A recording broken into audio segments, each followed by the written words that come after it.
Michael, let me begin with you. Can the Fed arrest inflation without tanking the economy? Very difficult to do, Tyler. But because I think the legislative part of the government also was trying to push a lot of stimulus into the economy. Think some of the bills that they passed.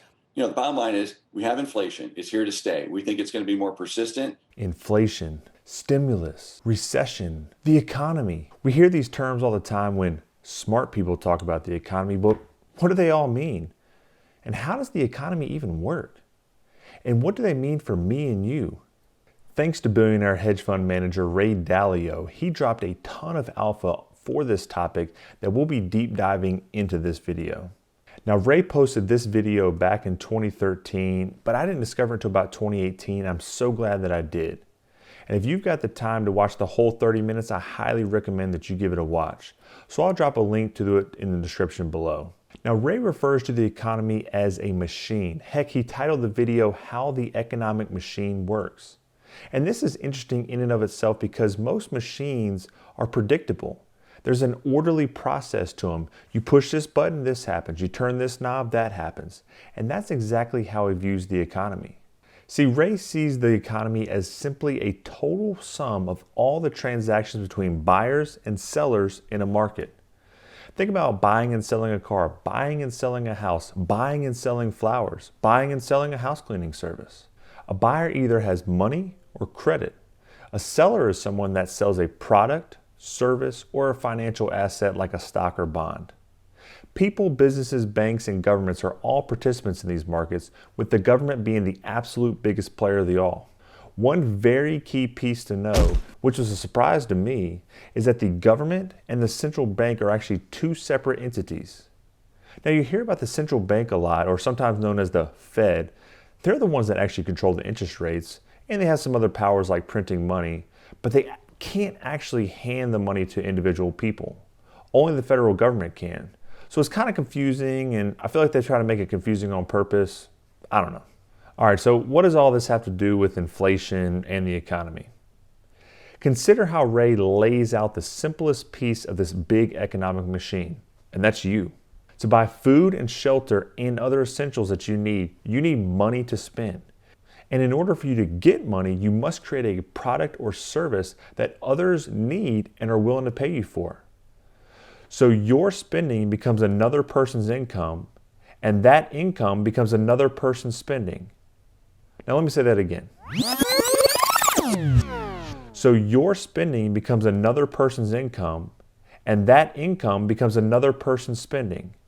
In an economy without lending and borrowing and credit, the only way that you can earn income is by making some sort of product with the natural resources in your given area and your skill set, and then selling it to someone who gives you money in exchange. Let's say you're chopping down a tree and using that wood to make a rocking chair. Therefore, you can only make as much money as you're able to find trees on your property that you own and how fast you can turn that tree into a rocking chair. The other person's spending becomes your income, and Ray calls this the productivity growth. But in an economy with credit, which is the one that we live in, we can borrow money, oftentimes more money than we can actually repay back at that moment. But when interest rates are high, there's less borrowing because it's expensive to borrow that money. And when interest rates are low, there are more people that want to borrow money because it's cheaper. So why is borrowing and lending so important? Because when one person borrows, they're able to increase their spending. And when one person spends, that's another person's income. And when they spend that, increases someone else's income, and so on and so forth. Because credit allows us to spend more than we produce and forces us to spend less than we produce when we have to repay it back, you're essentially borrowing from your future self. This is what causes cycles. But credit isn't a bad thing that only causes cycles. Credit is a bad thing when you overspend on items like a TV or a vacation or something else that doesn't help you make money, and then you can't pay it back. Credit is a good thing when you can buy something that helps you earn more money. Like a kid buying a new lawnmower, and they can now use that lawnmower to cut grass and earn more income and thus increase their spending. In the short-term cycle, as income rises, spending increases, and when that amount of spending increases faster than the production of goods, the price of those goods and assets like houses and stocks increase. And everyone who makes those products and services, they're becoming rich.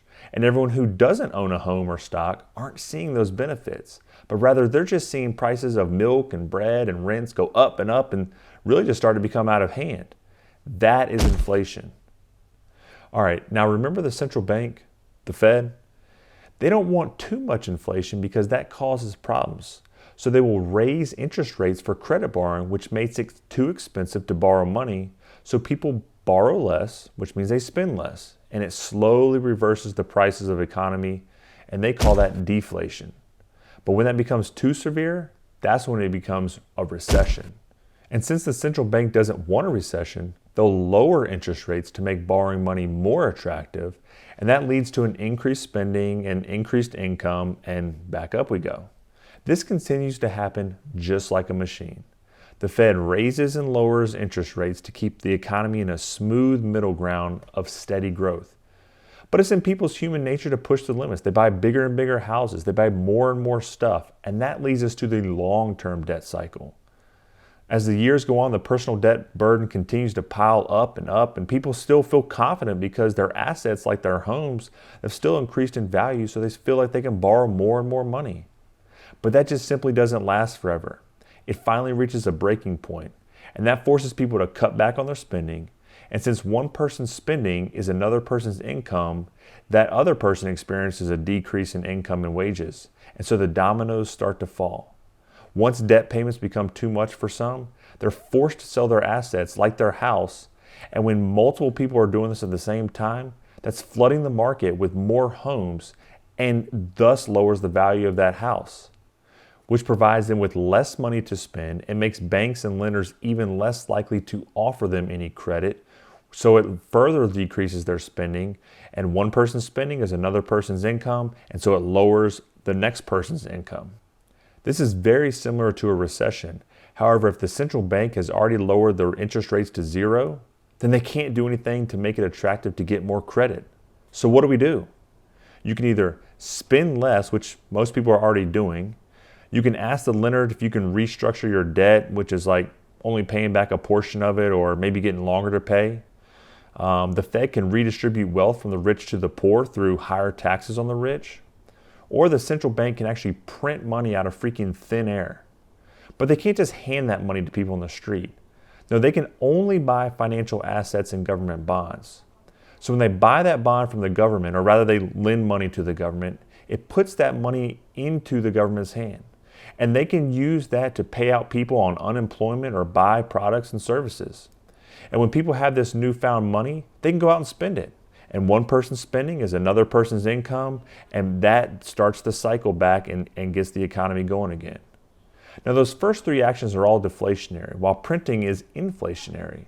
But policymakers have to be really careful about this and not let one side get too out of hand. Their goal should be to balance the inflationary with the deflationary aspects.